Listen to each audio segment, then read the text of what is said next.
فکر کنم بهتر باشه که من این کار انجام ندم. میخوای بالاخره بدونی که اون دوستت داره یا نه؟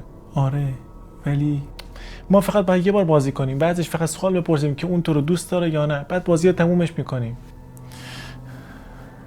اوکی، بذار شروع کنیم. اوکی خوبه، پس من شروع میکنم.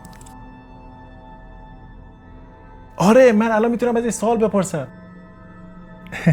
بذار یکم سختش کنیم. کوپیدو، کوپیدو، اگر تو واقعا وجود داری خودتو نشون بده. چی داری میگی؟ دیوونه شدی؟ نگران نباش، هیچ اتفاقی نمیافته. نه.